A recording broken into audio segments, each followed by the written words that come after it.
नमस्कार। भारत की गिरती हुई अर्थव्यवस्था को सुधारने के लिए सरकार ने रियल एस्टेट सेक्टर में बहुत सारी छूट देने का फैसला किया है। होम लोन की दरें भी काफी कम कर दी गई हैं। ऐसे में यदि आपको रियल एस्टेट सेक्टर में निवेश करना है तो अपने निवेश को सुरक्षित रखने के लिए आपको किन बातों का ध्यान रखना होगा, आज हम इस वीडियो में आपको वही चेकलिस्ट देने जा रहे हैं। तो हमारा निवेदन है कि आप इस वीडियो को अंत तक देखें और इस चेकलिस्ट का ध्यान रखें। यदि आप किसी भी रियल एस्टेट सेक्टर में, चाहे कोई प्लॉट ले रहे हो, चाहे फ्लैट ले रहे हो, चाहे ऑफिस स्पेस के लिए निवेश कर रहे हो, तो इस चेकलिस्ट का ध्यान जरूर रखें। तो आइए जानते हैं ये चेकलिस्ट क्या है और किन किन प्रश्नों का उत्तर आपको पता होना चाहिए यदि आप रियल एस्टेट सेक्टर में निवेश कर रहे हैं।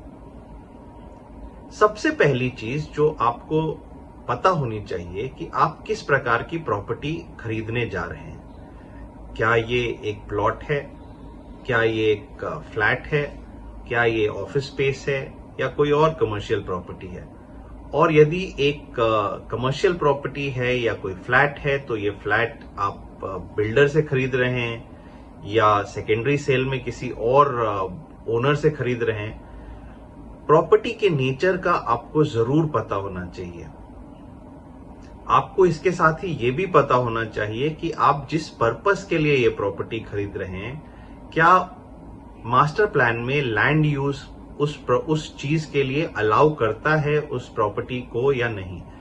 मतलब कि यदि आप कमर्शियल प्रॉपर्टी खरीद रहे हैं तो लैंड यूज उस प्रॉपर्टी का कमर्शियल यूज अलाउ करता है या नहीं, ये आपको पहले पता होना चाहिए। इसके साथ ही क्योंकि अब रेरा आ गया है तो बहुत आसानी से आप रेरा रजिस्ट्रेशन का पता कर सकते हैं कि कोई भी प्रॉपर्टी रेरा में रजिस्टर्ड है कि नहीं। और रेरा में प्लॉट कुछ के अलावा कोई भी रियल एस्टेट प्रोजेक्ट जो अब लॉन्च हो रहा है उसका पता लगाना काफी आसान है। आप रेरा की वेबसाइट पे जाके इसका पता लगा सकते हैं। इसके अलावा यदि आप किसी बिल्डिंग में ये ले रहे हैं तो उस बिल्डिंग को बनाने की परमिशन दी गई है, उसका नक्शा पास हुआ है या नहीं हुआ है, ये आपको पता लगाना जरूरी है। साथ ही जो कंस्ट्रक्शन है वो सैंक्शन प्लान के हिसाब से किया गया है या नहीं किया गया है, ये भी आपको जरूर पता होना चाहिए इससे पहले कि आप किसी भी रियल एस्टेट ट्रांजैक्शन में आगे बढ़ें। यदि आप रेडी टू यूज प्रॉपर्टी में इन्वेस्ट कर रहे हैं तो आपको ये अवश्य पता कर लेना चाहिए कि उस बिल्डिंग को कंप्लीशन सर्टिफिकेट मिला है या नहीं मिला है, और यदि मिला है तो कब मिला है। क्योंकि काफी जगहों पे अपार्टमेंट एक्ट की धाराओं के अंतर्गत यदि कंप्लीशन सर्टिफिकेट नहीं मिला है तो पोजेशन ट्रांसफर नहीं किया जा सकता है, और कोई भी बिल्डर आपको बिना कंप्लीशन सर्टिफिकेट के पोजेशन दे रहा है तो फिर रजिस्ट्री में आपको प्रॉब्लम आएगी। इसके साथ ही यदि आप सेकेंडरी सेल में प्रॉपर्टी खरीद रहे हैं तो आपको जो भी सेलर है उसके राइट्स के बारे में पूरी तरह से जानकारी कर लेनी चाहिए।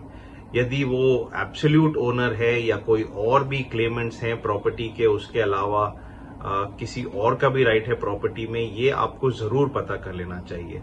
और इसके लिए आपको प्रॉपर्टी के सारे टाइटल डॉक्यूमेंट्स देखने चाहिए। मेरी सलाह ये होगी कि आप यदि सेकेंडरी सेल में कोई भी प्रॉपर्टी खरीद रहे हैं तो आप उसका टाइटल सर्च जरूर कराएं और सारे डॉक्यूमेंट्स देखें।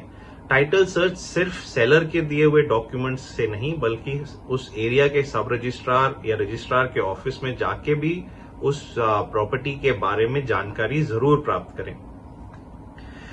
इसके साथ ही आप जो भी सेलर है उससे सारे जो भी प्रॉपर्टी खरीद रहे हैं उसके सारे डॉक्यूमेंट्स मांगे और उन डॉक्यूमेंट्स को भी अच्छी तरह से स्टडी करने के बाद ही अपना निवेश करें। प्रॉपर्टी किसी बैंक के पास या किसी और फाइनेंशियल इंस्टीट्यूशन के पास मॉर्टगेज भी कई बार की गई हुई होती है, तो उसके लिए और इसका पता लगाना थोड़ा डिफिकल्ट होता है। तो इसके लिए मेरी सलाह ये होगी कि जिससे भी आप प्रॉपर्टी खरीद रहे हैं उससे आप एक नॉन इनकम्बरेंस सर्टिफिकेट मांगे कि जिसमें वो ये सत्यापित करे कि ये प्रॉपर्टी कहीं पे भी किसी के पास भी मॉर्टगेज नहीं है, और कल को ये कथन अगर गलत पाया जाएगा तो जो भी आपका लॉस होगा उस मॉर्टगेज के कारण यदि कुछ भी आपको नुकसान होता है उसकी भरपाई ये सेलर करेगा। तो ये नॉन इनकम्बरेंस सर्टिफिकेट के लिए आप जरूर इंसिस्ट करें और इसके बाद ही प्रॉपर्टी खरीदें।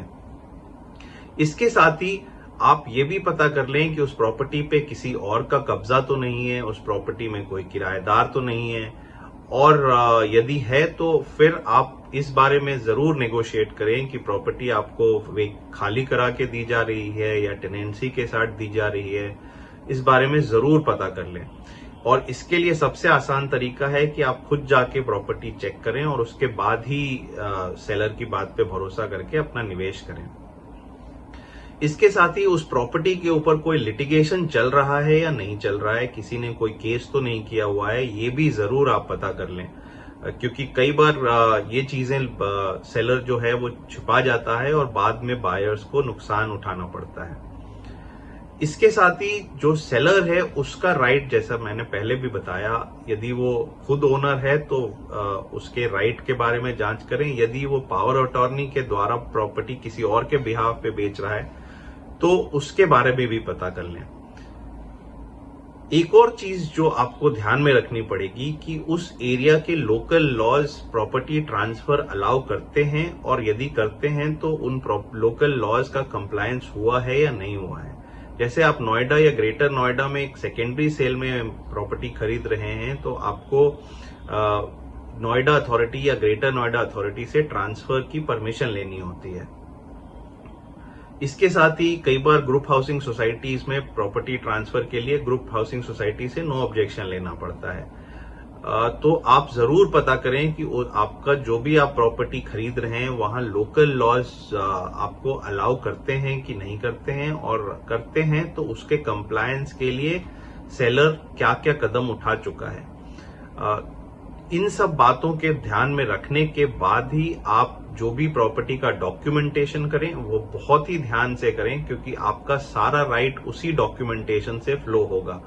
तो आप जरूर ध्यान दें कि आपके जो भी राइट्स हैं वो किस तरह से प्रोटेक्ट हो सकें, और उसके लिए जरूर आप किसी प्रोफेशनल वकील को कंसल्ट करें और उसके बाद ही प्रॉपर्टी के डॉक्यूमेंट बनवाएं और उसको एग्जीक्यूट करें। स्टैम्प ड्यूटी भी एक बहुत इंपॉर्टेंट रोल प्ले करता है रियल एस्टेट ट्रांजैक्शंस में, और हर स्टेट में स्टैम्प ड्यूटी की दरें अलग अलग हैं। इसके साथ ही जो खरीदार है उसके लिंग के ऊपर भी स्टैम्प ड्यूटी की दरें डिपेंड करती हैं। जैसे महिलाओं के केस में नॉर्मली स्टैम्प ड्यूटी कम लगती है पुरुषों के बनिस्बत। तो आप इसका भी ध्यान रखें कि प्रॉपर्टी खरीद कौन रहा है, किसके नाम पे आप इन्वेस्ट कर रहे हैं, और उस तरह से आपको स्टैम्प ड्यूटी देनी पड़ेगी। इसके साथ ही प्रॉपर्टी का रजिस्ट्रेशन कराना अति कंपलसरी है, और इससे आपको आपका राइट सुरक्षित होता है। तो आप रजिस्ट्रेशन कराएं, और इसके साथ ही यदि आप रेवेन्यू रिकॉर्ड में म्यूटेशन करा सकते हैं तो वो भी जरूर कराएं, ताकि आपका राइट पूरी तरह से सुरक्षित रहे। यदि आपने अभी तक हमारे चैनल को सब्सक्राइब नहीं किया है तो जरूर सब्सक्राइब करें और हमें अपने कमेंट्स लिख के भेजें। धन्यवाद।